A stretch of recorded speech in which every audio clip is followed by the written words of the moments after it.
교우 여러분, 우리 교회는 오늘 39주년 생일을 맞이했습니다.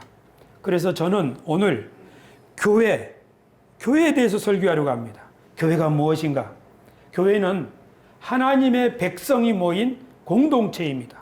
교회는 하나님 백성 공동체입니다. 원래 하나님의 백성은 이스라엘 민족을 가리키는 말입니다. 이스라엘 민족은 하나님이 택하신 아브라함의 자손입니다. 하나님께서는 아브라함을 부르시면서 큰 민족을 이룰 것이다 라고 약속하신 대로 큰 민족을 이루었는데 그들이 바로 이스라엘 자손입니다. 그러므로 본래 하나님의 백성은 이스라엘 민족을 가리키는 말입니다. 그러면 왜 하나님은 아브라함을 택하시고 이스라엘 민족을 자신의 백성으로 부르셨을까요? 여기에는 하나님이 처음부터 계획하신 바가 있기 때문입니다. 하나님은 아브라함을 부르실 때 내가 너로 말미암아 천하 만민이 복을 받게 하겠다. 그런 계획을 아브라함에게 보여주셨습니다. 하나님은 인간인 아담을 지으실 때도 아담을 에덴 동산에 들이시면서 생육하고 번성하여 땅에 충만하라. 그리고 이 동산을 잘 가꾸고 보존하고 지키라. 그렇게 사람을 만드신 목적이 바로 이 피조세계를 잘 관리하여 이 하나님이 만드신 피조세계가 생명으로 충만해지게 하기 위한 일종의 대리인으로 청지기로 인간을 지으신 줄로 믿습니다. 그래서 하나님은 아담 이후로 아브라함 그리고 대대로 하나님은 사람들을 불러 모으시고 그들에게 이 특별한 임무, 즉 하나님이 부르신 백성들을 통해서 이 세상 모든 사람이 복을 받게 하려는 하나님의 계획을 이루시기를 원하셨던 것입니다. 할렐루야. 그래서 아브라함은 하나님의 이 계획을 아들 이삭에게 유언으로 축복으로 물려주었습니다. 아들 이삭은 쌍둥이 에서와 야곱을 낳았는데 그들에게 그들의 할아버지 아브라함이 들었던 하나님의 약속을 들려주었지요.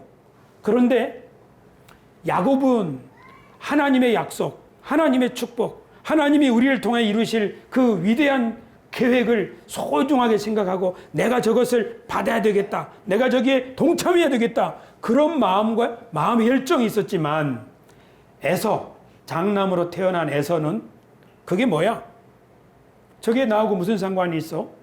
그러더니 팥죽 한 그릇에 하나님의 약속의 이 명분, 장자의 명분을 팔아버리고 말았습니다.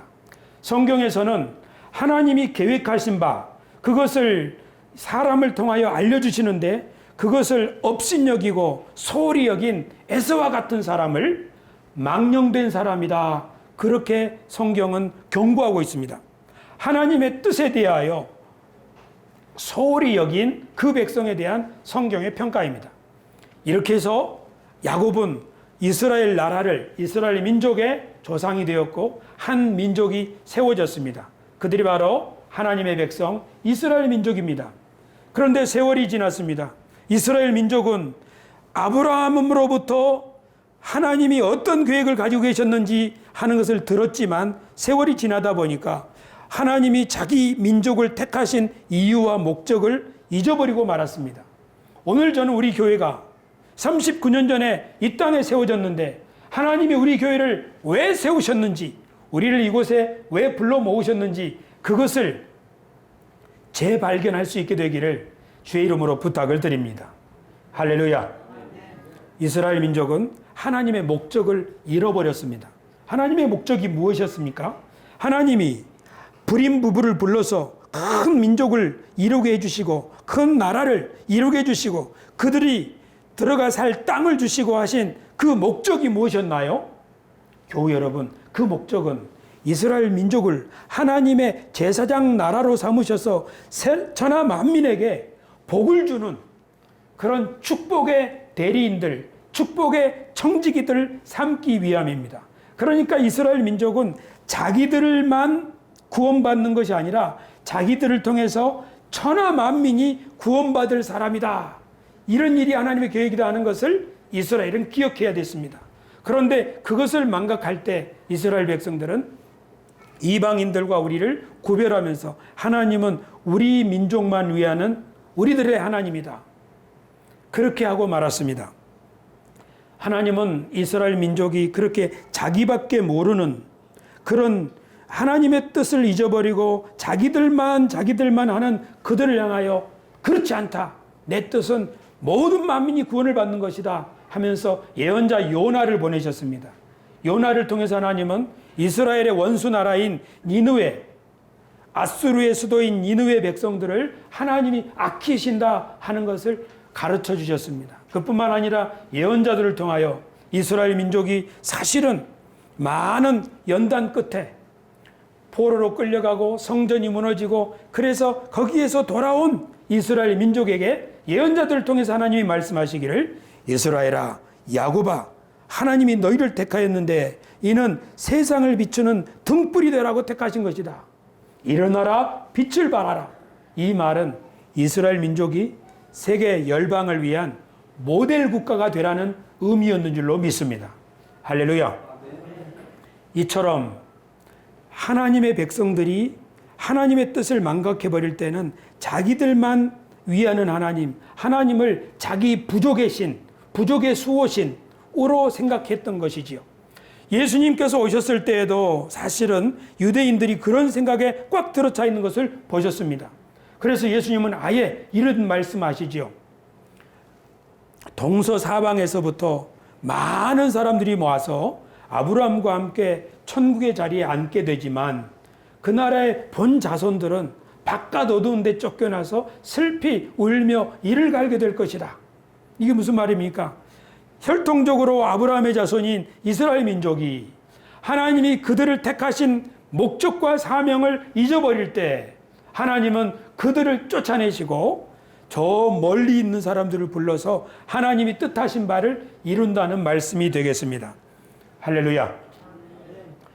이렇게 하나님이 처음부터 가지고 계신 계획을 하나님의 백성들이 잘 깨닫는다면 그 백성들은 하나님의 계획에 동참할 수 있지만 하나님이 자신들을 왜 부르셨는지를 모른다면 이 백성들은 좌로 우로 치우치면서 방황할 수밖에 없습니다.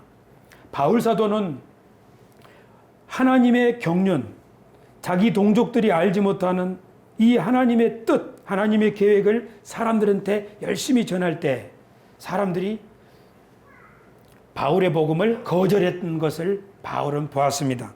그래서 내가 이 깨달은 하나님의 비밀의 경륜, 온 세상을 위하여 교회를 택하시고 교회를 통하여 하나님의 각종 지혜를 온 세상과 하늘에 있는 통치자와 권세들에게까지 알리시려는 이 하나님의 계획을 알리고 전하고 선포했는데 그 계획을 백성들이 듣지 못하고 또 깨닫지 못하고 바울을 그렇게 박해했던 것입니다.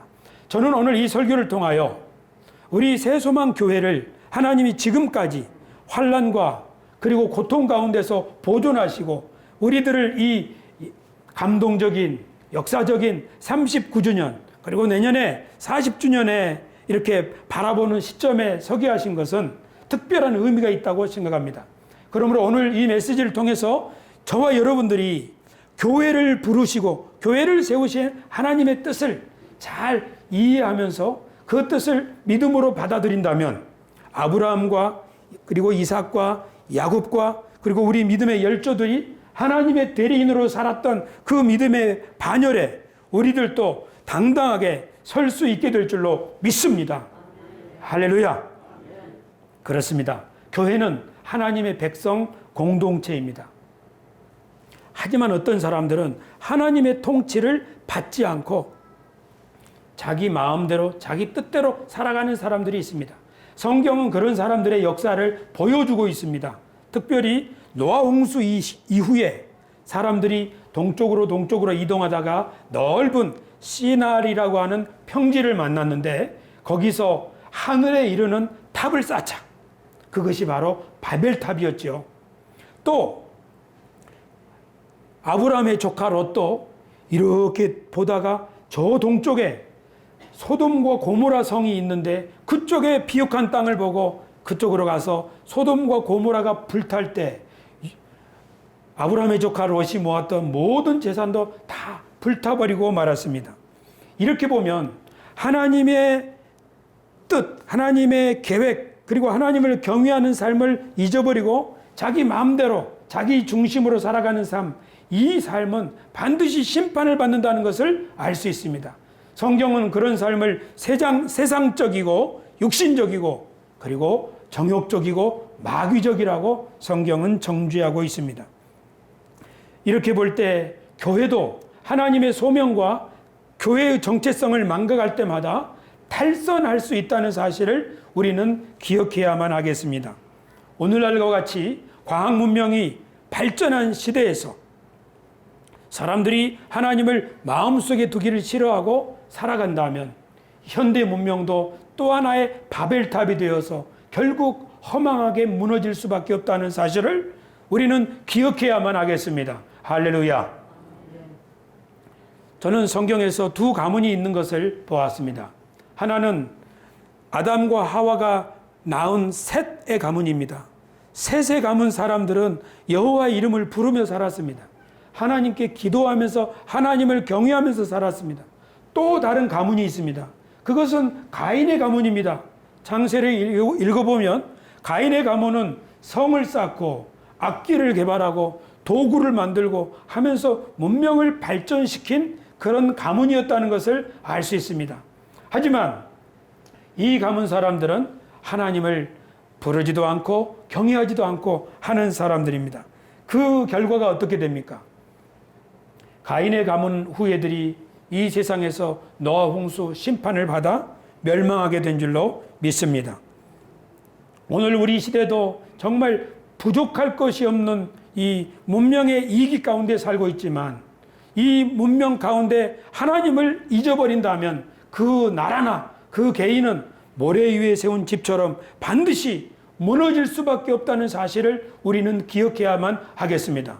그렇기 때문에 하나님을 경외하는 셋의 가문, 하나님의 이름을 부르는 의로운 자 노아 같은 사람, 하나님의 부르심에 믿음으로 반응하는 사람 아브라함 같은 사람, 그런 사람들이 이 시대에는 필요하고 하나님께서는 바로 그런 사람들을 교회로 불러 모으셔서 하나님의 계획에 동참할 수 있게 하셨습니다. 할렐루야. 이렇게 보면 교회는 어떤 존재인가? 교회는 아담과 같습니다. 어떤 면에서요? 아담이 하나님의 모양과 형상대로 지음을 받아서 세상을 관리하고 책임지는 사람이 된 것처럼 교회는 아담과 같이 이 세상의 축복을 위한 하나님의 대리인입니다. 교회는 아브라함과 같습니다. 아브라함이 천하 만민이 너로 말미암아 복을 받으리라 했던 그 약속을 받은 것처럼 교회는 하나님의 이 복음을 온 천하 만민에게 증거하는 특권과 사명을 맡은 존재이니 교회는 아브라함과 같은 하나님의 대리인인 줄로 믿습니다. 교회는 이스라엘과 같습니다. 하나님이 이스라엘을 홍해에서 건져내셔서 하나님의 백성으로 삼으시고 늘 지켜주시고 함께 하셔서 열방을 위한 제사장의 나라로 삼으신 것처럼 교회는 이스라엘과 같은 하나님의 대리인 공동체라는 사실을 항상 기억하시게 되시기를 주의 이름으로 부탁을 드립니다. 할렐루야. 교회는 또한 예수 그리스도와 같은 존재입니다. 예수님께서는 자신을 희생하셔서 십자가의 정신으로 사람들을 품고 살리셨습니다. 그러므로 우리 교회도 십자가를 가슴에 품고 예수님의 본을 받아 살아갈 때에 예수님이 행하셨던 일도 우리도 행하게 될 것이요, 주님의 말씀 그대로 이보다 더 큰 일도 하게 될 줄로 믿습니다. 그러므로 교회는 누구인가? 예수님과 같이 예수님의 본을 받아 하나님의 일에 동참한 그런 대리인이라는 사실을 우리는 기억해야만 하겠습니다. 그런데 교회가 우리 자신의 정체성과 우리가 얼마나 중요한 일을 맡은 존재인가를 망각할 때마다 교회는 자꾸 시선이 안으로만 우리만 이렇게 될 수 있습니다. 이스라엘 백성들이 그랬던 것처럼요.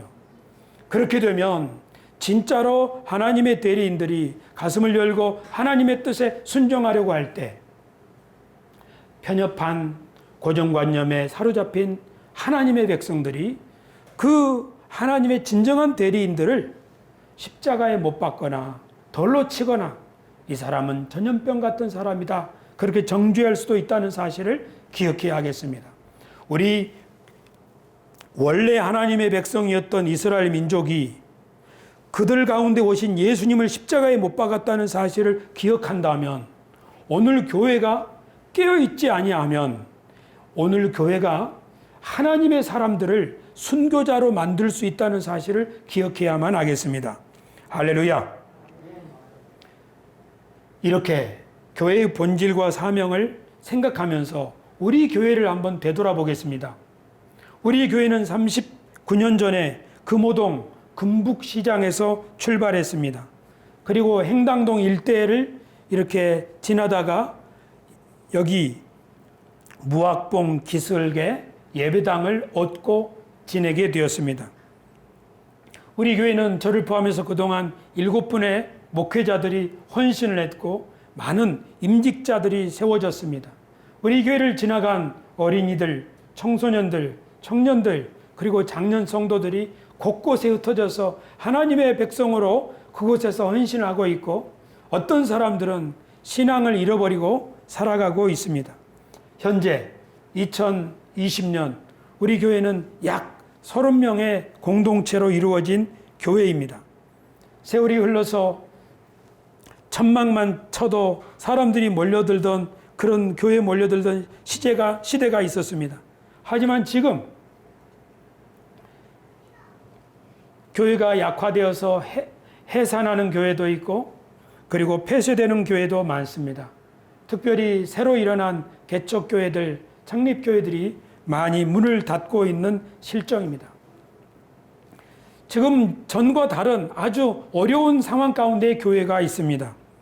그렇기 때문에 우리 교회에 속한 구성원들이 자신들이 누구인지, 정체성과 자신들이 얼마나 위대한 사명을 맡은 존재인지 이런 것들을 망각한다면 그런 교회는 점차 그 존립도 흔들리게 되고 교회는 없어질 수도 있다는 사실을 기억해야만 하겠습니다. 교우 여러분, 교회가 무엇입니까? 어떤 사람에게 교회가 뭡니까? 물어본다면, 교회요, 저 어린 시절에 교회에서 뛰어놀았어요. 어떤 사람에게 교회가 뭡니까? 물어본다면, 교회요, 교회 지긋지긋합니다. 월세교회. 한번 우리 예배당 가져보는 것이 소원입니다. 하고 내 평생 예배당 얻기를 바라고 애쓰던 곳, 그것이 교회입니다. 어떤 사람에게 교회가 무엇입니까? 묻는다면, 교회요, 교회는 좋은 사람들을 만나는 곳입니다. 라고 사람을 만나는 곳으로 교회를 생각할 수도 있습니다. 어떤 사람에게 당신에게 교회가 무엇입니까? 교회요, 교회는 가면 마음이 편안해지고요, 하나님 앞에 죄를 용서받을 수 있으니까요, 교회는 나에게는 마음의 위안을 얻는 장소입니다. 어떤 사람에게 교회를 물을 때, 교회는 종교 비즈니스입니다. 교회도 알고 보면 하나의 사업체하고 똑같아요. 그런 인식을 가지고 있는 사람들도 있을 것입니다. 어떤 사람에게 교회는 무엇입니까? 묻는다면, 교회는 내가 충성을 다해야 되는 곳입니다. 라고 말하면서 교회에서 열심히 일을 해야 하늘에서 상급을 받을 수 있습니다. 라고 교회를 천국에 들어가는 통로로 생각하는 사람들도 있습니다. 여러분들은 어떻습니까? 교회에 대한 올바른 생각을 가지지 못한다면 그 사람은 마침내 신앙이 흔들릴 때, 마침내 어려운 일이 닥칠 때 교회를 쉽게 떠날 수도 있습니다. 모든 사람은 자기중심적이라 자기 중심으로 생각을 하기 마련입니다. 그래서 이 교회가 나에게 얼마나 잘해주는가, 내가 이 교회 다님으로 얼마나 내 위신이나 또는 사업이나 이런 면에 도움이 될 것인가, 이런 것을 가지고 그 교회에 다닐까 말까 또는 그 교회에 헌신할까 말까를 결정하는 자기중심적으로 교회를 생각하는 사람이 있을 수 있습니다. 신앙이 무엇입니까? 신앙은 자기중심을 내려놓고 하나님을 따르는 것이 신앙이죠. 그러니까 교회를 생각할 때 내 중심으로 나를 위하여 이렇게 생각한다면 이 사람은 아직 신앙의 첫걸음을 내딛지 못한 사람이거나 아니면 신앙의 정도를 지금 벗어나 있는 사람이라고 우리는 이해할 수가 있습니다. 그런 분들은 어려운 일이 생길 때 다른 교회로 쉽게 결정을 하고 또는 이 교회가 마음에 안 들면 또 다른 교회를 결정할 수 있고 그러다가 마침내 교회를 떠나고 나도 전에 교회 다닌 적이 있어 하는 것을 마음속 한 구덩이에 쌓아두면서 그렇게 조용히 살아갈 수도 있습니다. 바울 사도께서는 그런 사람을 가리켜서 신앙이 침몰했다, 신앙이 파손했다고 말씀하고 있습니다. 그렇기 때문에 교회가 무엇인가를 바른 이해를 가지지 못하고 교회가 무엇인가를 확실히 깨닫지 못한다면 결국은 신앙이 흔들릴 수도 있습니다. 주중에 이제 우리 39주년을 준비하면서 이금숙 권사님이 저에게 이런 말씀하셨어요. 목사님, 우리 교회는 왜 사람들이 오면 금방 떠나가요? 우리 교회 사람들이 오면 왜 금방 떠나가요? 제가 그 질문에 대답을 하지 않았어요. 전에는 그런 생각 많이 했습니다. 사람들이 교회 규모나 또는 상가에 있는가, 또 교인들의 연령대나 목사님의 설교나 등등을 보면서 교회를 정하겠지요. 하지만 하나님의 대리인 교회, 하나님의 백성 공동체, 아브라함과 이삭과 야곱과 그리고 선지자들과 예수 그리스도와 그리고 그 하나님의 경륜에 동참하기 위하여 부르심을 받았다고 하는 이 위대한 백성들은 자신들이 누구인가 하는 분명한 믿음을 간직한 소수, 그 사람들이 겨자씨가 되어서 마침내 하나님의 나라가 세워진다는 사실을 저는 이 메시지를 준비하면서 더욱 다시금 깨달을 수 있었습니다. 하나님은 숫자에 민감한 분이 아닙니다. 하나님께서 이스라엘 백성들을 애굽에서 건져내셨을 때 하도 불순종하고 하도 애굽으로 돌아가겠다고 그러고 그래서 하나님께서 모세에게 이런 말씀하십니다. 모세야, 됐다. 내가 전에 노아처럼 다 쓸어버리고 너로 말미암아 모세로 가정으로 말미암아 다시 새 민족을 열겠다. 이 백성은 목이 곧은 백성이니 다 쓸어버리겠다. 그렇게 말씀하실 때에 모세가 하나님 앞에 하소연하는 거지요. 하나님, 차라리 제 이름을 생명책에서 지워버리시고 이 백성을 살려주십시오. 모세의 간구를 들으시고 하나님이 뜻을 돌이키셔서 그 하나님의 백성들을 인도하셨습니다. 이 세상에는 큰 교회도 있습니다. 오라만 교회도 있고 많은 사람들이 모이는 교회도 있습니다. 그러나 교회가 무엇인가 하는 분명한 정체성을 가지지 못하는 그런 교회나 개인이 있다면 결국은 신앙이 파손하고 결국은 교회답지 못한 행동을 할 수 있다는 사실을 기억해야 하겠습니다. 그렇기 때문에 우리 39주년을 맞은 오늘 지나간 39년에 대해서 우리가 여러 가지 반성도 해보고 감사도 하지만 이 39주년을 맞는 오늘 우리들이 하나님 앞에 부름을 받은 새로운 대리인이요. 오늘 하나님이 우리를 이곳으로 부르셔서 우리와 함께 하시고 우리를 통하여 일하신다는 믿음을 갖고 과연 우리 교회를 지금까지 남겨두시고 우리를 이곳으로 부르신 하나님의 마음이 어떠한 것인지 여러분들과 제가 오늘 이 마음을 함께 나누기를 원합니다. 그리고 같은 마음으로 우리 한번 하나님의 교회에 충성스러운 일꾼이 되어 봅시다. 그래서 하나님이 우리를 통하여 어떻게 새 일을 이루시는지 우리가 한번 그 일에 동참했으면 하는 간절한 소원이 있습니다. 할렐루야. 이렇게 보면 교회를 생각하는 인간적인 시선이 있죠. 이 교회는 얼마나 큰가? 부자인가? 이런 인간적인 시선이 있죠. 그러나 하나님의 시선으로 교회를 바라볼 때 하나님은 어떤 사람을 찾으시겠습니까? 하나님을 경외하고 하나님의 뜻에 순종하려고 하는 사람들을 찾으시겠죠. 이런 사람들을 저는 구도자, 진리를 찾는 사람들이라고 부르고 싶습니다. 구도자들은 이렇게 질문하는 거죠. 하나님은 어떤 분이세요? 하나님을 알고 싶습니다. 또 이렇게 기도하지요. 하나님의 뜻이 무엇입니까? 이렇게 하나님의 뜻을 구하는 사람, 하나님을 알고자 하는 사람, 그런 사람이 바로 하나님의 대리인적 희망과 비전을 발견할 수 있는 그런 사람들입니다. 저는 우리 모든 교우들이 하나님의 나라를 위한 구도자들이 되시기를 축원합니다. 2020년 우리 교회 표어는 하나님의 꿈을 배우고 바라고 행하자.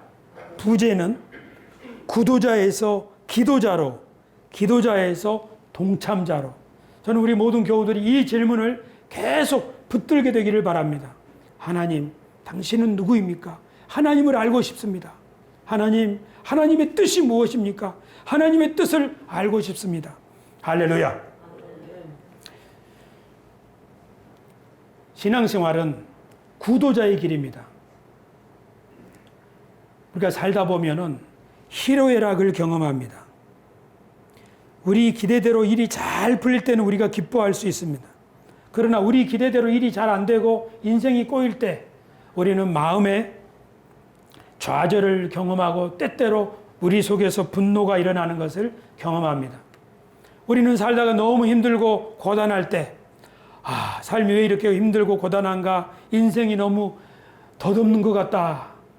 살 소망을 잃어버리기도 합니다. 이 세상이 너무 현실이 커 보이고 이 세상의 벽이 높아 보일 때 사람은 나는 이 세상에서 한 조각 먼지에 지나지 않구나 하고 자신을 볼품없는 것으로 생각할 수도 있습니다. 그때에 구도자들은 하나님께 기도하는 거지요. 하나님, 인생이 왜 이렇습니까? 왜 이렇게 나는 괴롭습니까? 그때 하나님께서 그 사람에게 하나님의 위로를 주셔서 그 심령을 새롭게 하실 때 이 사람은 용기를 얻고 일어나게 됩니다. 이것이 바로 하나님을 만나는 것입니다. 교회에서는 이것을 하나님의 은혜를 받았다 그렇게 말하기도 합니다. 그러니까 은혜 받는다고 하는 것은 사실 우리들이 회개하고 자기의 아집을 내려놓고 자기 고집을 하나님 앞에 다 내려놓는 순간 하늘문이 그에게 열리는 것이지요. 할렐루야. 그렇지만 그 길은 좁은 문입니다.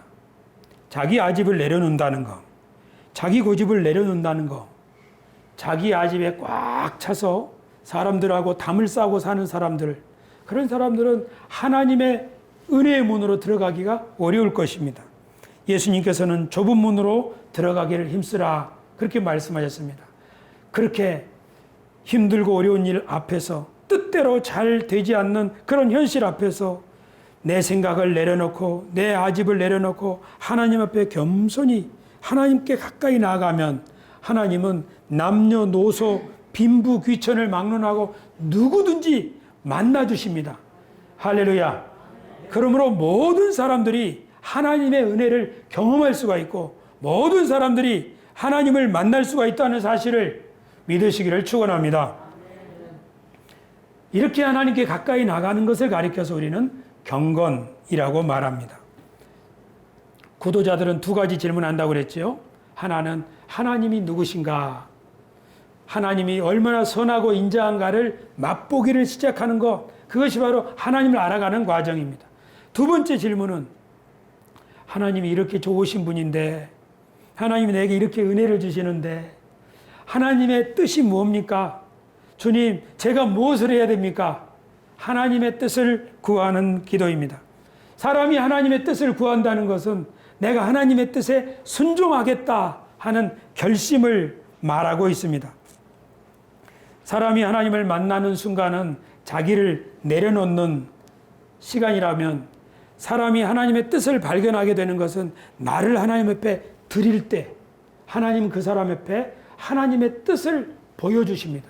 이 하나님의 뜻을 가리켜서 하나님의 목적, 하나님의 계획, 그리고 하나님의 경륜이라고 합니다.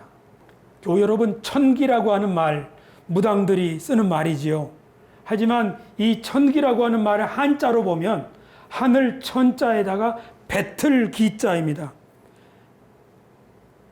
천기라고 하는 말은 하늘이 인생을 위하여 배틀처럼 모든 것을 짜놓은 계획을 말합니다. 하늘의 계획을 천기라고 말할 수 있습니다.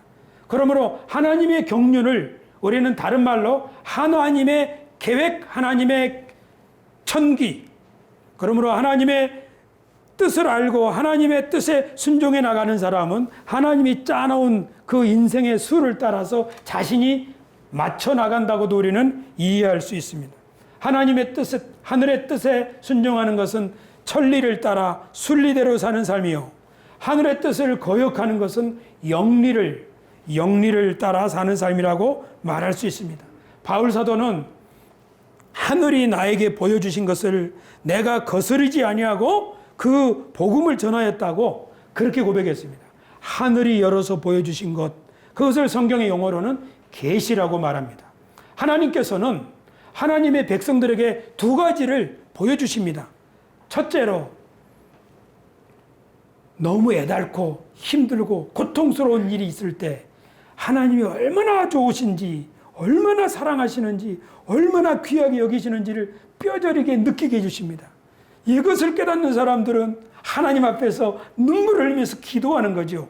하나님, 정말 이렇게 좋으신 분이었군요. 하나님, 정말 저는 여한이 없습니다. 하나님이 나를 이렇게 사랑하시니까요. 하나님의 은혜를 하나님은 사람에게 주십니다. 두 번째 또 하나 주시는 게 있습니다. 어떤 사람에게 주시는가 하면 하나님의 은혜를 깨닫고, 하나님, 이처럼 하나님이 저를 사랑하시는데 앞으로 제가 어떻게 살면 좋을까요? 하나님, 어떻게 살면 좋을까요? 하고 하나님의 뜻을 구하는 사람에게 하나님께서는 하늘문을 열어서 그 사람에게 너를 향한 내 계획이 이것이야 하고 하나님의 계획, 하나님의 경륜, 그것을 알려주시는 것입니다. 우리들이 아집을 내려놓을 때 하늘문이 열리고, 우리들이 자신을 하나님 앞에 드리우려고 할 때 또 하늘문이 열려서 하나님의 은혜의 복음을 깨닫게 되고 하나님의 비밀의 경륜을 깨닫게 되니, 우리 모두 다 자신을 내려놓고 하나님의 은혜와 하나님의 경륜을 마음껏 받아들여서 우리 인생을 힘있게 살아가는 우리 모두가 되시기를 주님의 이름으로 축원을 드립니다. 그래서 악한 사람은 하나님이 뜻을 보여줘도 그 길을 돌이키지 않지만, 선한 사람은 하나님의 뜻을 보여주시면 그 길을 돌이켜 하나님의 길을 걸어가게 되는 것입니다. 교우 여러분, 이렇게 해서 바울 사도가 깨달은 하나님의 경륜, 그것이 무엇일까요? 바울 사도가 깨달은 하나님의 경륜, 오늘 우리가 읽은 에베소서 3장 1절부터 12절 말씀에도 있는데요. 하나님이 나에게 비밀을 열어서 보여주셨다. 그것은 바울 너를 이방인의 사도로 내가 세우겠다 하는 것이었습니다. 바울 사도가 살던 시대 유대인들은 이방인들과 서로 교제하지 않았습니다. 하나님은 유대인들만의 하나님이라고 생각했던 것입니다. 그러나 바울 사도가 성경을 읽고 하나님의 뜻을 깨달았을 때, 그렇지 않다.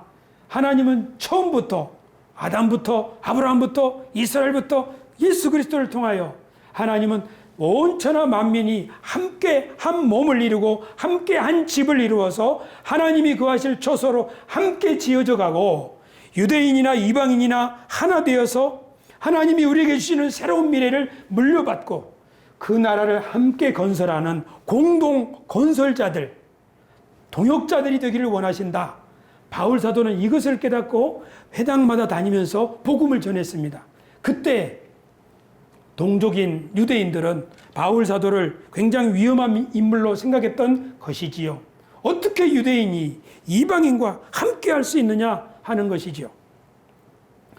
유대인들은 율법에 꽉 갇혀 지내는 사람들이었습니다. 신약 성경을 읽어보면 바울 사도가 율법에 대해서 많이 기록하고 있는데요. 바울 사도가 왜 그렇게 했는가 하면, 율법을 붙들고서 율법이 있는 우리 유대인들만 선민이고 하나님의 백성이라고 생각하는 유대인들의 그 생각을 깨뜨리기 위함입니다. 그래서 바울은 하나님이 율법이 아닌 예수 그리스도로 말미암아 새로운 한 공동체를 이루기를 원하신다 하면서 유대인들과 이방인 사이를 연결하려고 노력했습니다. 여러분들이 이 사실을 기억하고 신약 성경을 읽으신다면 바울의 서신서들을 더 정확하게 이해할 수 있을 것입니다. 교우 여러분, 그러면 교회가 무엇인지 한번 정리해 볼까요? 교회가 하나님의 백성 공동체입니다. 그래서 예수 그리스도를 따르는 우리들이 하나님의 백성 공동체를 이룬 것입니다. 하지만 구약시대 이스라엘 민족도 하나님 백성입니다.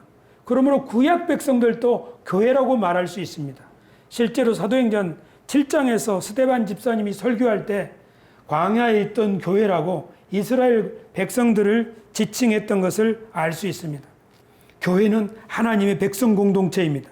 그래서 예수님 이후에 모인 사람들만이 교회가 아니라 교회는 구약에 있는 이스라엘 백성도 하나님의 백성 공동체예요.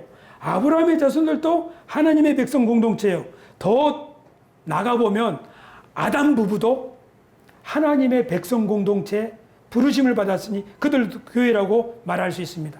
그래서 우리 교회가 어떤 존재인가를 생각해 본다면 교회는 하나님이 이 세상에 복 주시고 이 세상을 생육하고 번성하여 생명으로 충만한 세상, 이 세상이 하나님의 세상이요 하나님이 통치하시는 세상이므로 하나님의 나라라고 말할 수 있는데, 이 하나님의 나라에 온갖 잡초가 난무하고 혼란과 공허함과 흑암이 들어찰 때마다 하나님께서는 이것을 일구고 씨 뿌리고 가꾸고 돌보아서 다시 회복할 수 있는 하나님의 대리인들을 부르시는데, 그들이 바로 하나님의 백성 공동체입니다.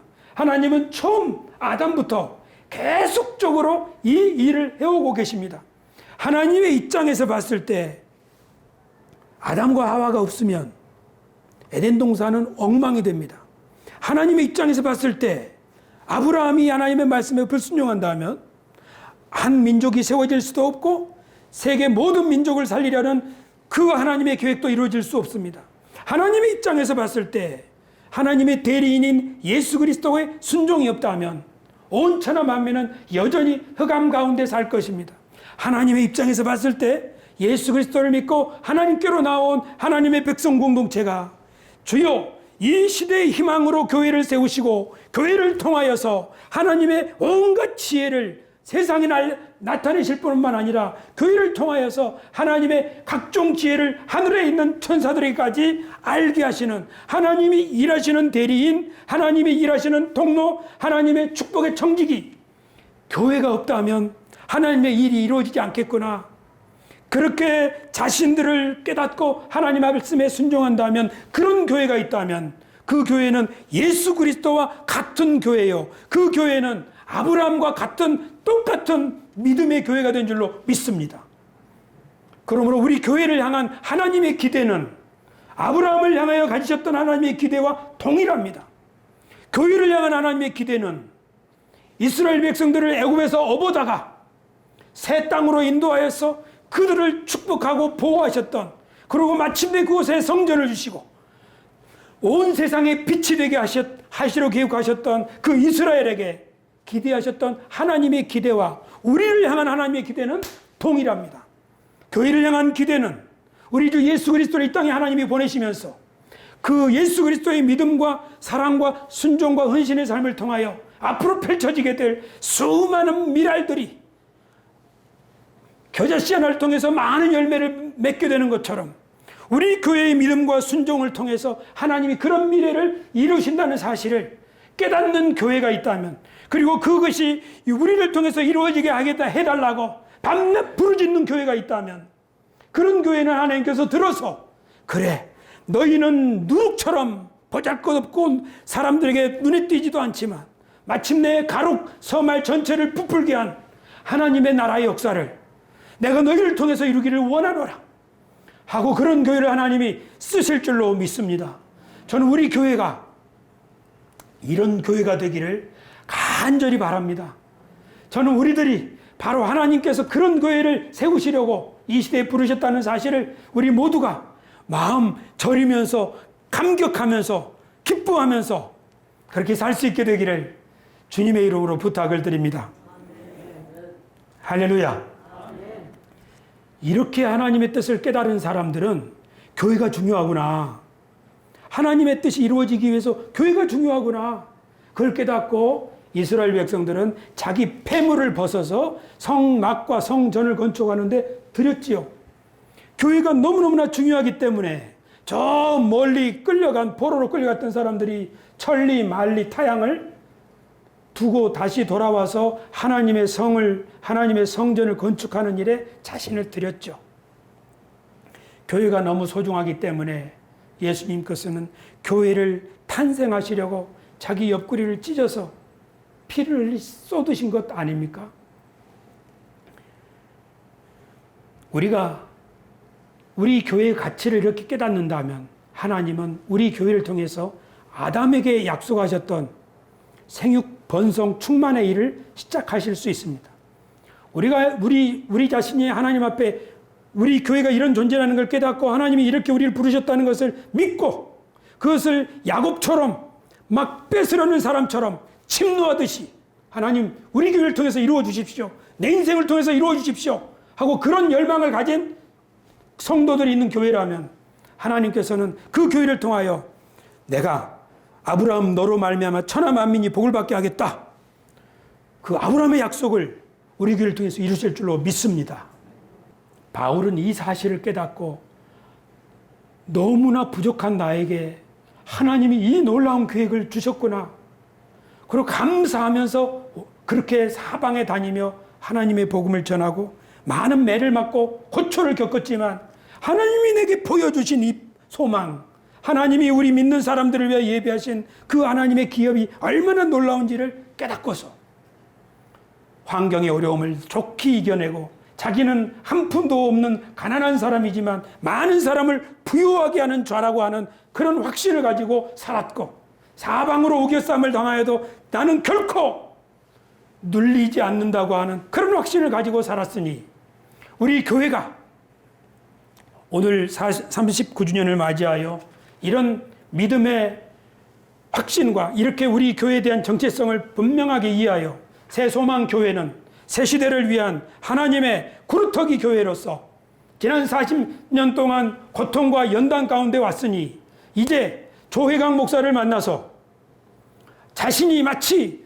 아담이라도 된 듯이 자신이 마치 아브라함이라도 된 듯이 자신이 마치 다윗이라도 된 듯이 자신이 마치 또 하나의 예수라도 된 듯이 바울이라도 된 듯이 하나님의 은혜 복음과 하나님의 경륜을 증거하겠다고 이것을 우리 함께 배우고 익히고 그래서 그리스도인의 자유와 사명을 누리자고 포스터를 붙여놓고 주보에 인쇄하고 밤낮 부르짖고 그렇게 하는 조혜강 목사를 담임 목사로 만났으니 교우 여러분 우리 마음을 같이 해서 불임 부부 아브라함을 통하여 새 민족을 이루신 하나님이 우리 상황심 내에 있는 작은 교회 하지만 새 시대를 위한 하나님의 구루터기 교회 하나님의 꿈을 배우고 바라고 행하려고 하는 교회 우리 교회를 통해서 하나님이 그런 일을 이루실 텐데 여러분 오늘이야말로 이 39주년을 맞는 오늘이야말로 우리가 그 일에 마음을 기울여야 합니다. 함께 한다면 내년에 40주년에는 하나님이 우리를 통하여 얼마나 놀라운 일을 이루시는지 보게 될 줄로 믿습니다.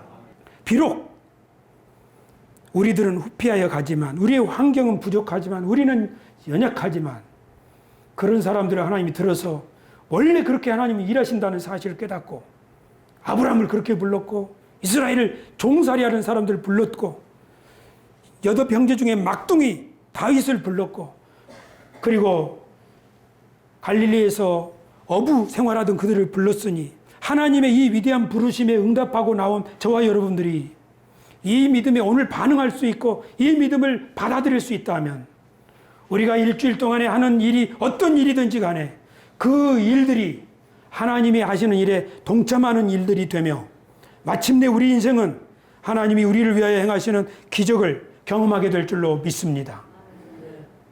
우리 새소망 교회의 미래가 이런 것입니다. 여러분과 함께 만들어가고 싶은 교회가 이런 것입니다. 하나님은 우리들에게 그런 꿈을 가지라고 저를 여기 세우셨습니다. 그래서 저는 기도하고 있습니다. 애통하면서 기도하고 있습니다. 하나님 우리 모든 교우들이 이 꿈을 갖게 해주십시오. 그리고 우리가 얼마나 위대하고 존귀한 존재인지 확신하게 해주십시오. 그러다가 그렇게 기도하는 사람들에게 하나님이 계시의 영을 주셔서 야야야 너는 요거 좀 해봐라. 야야야 너는 저거 좀 해봐라.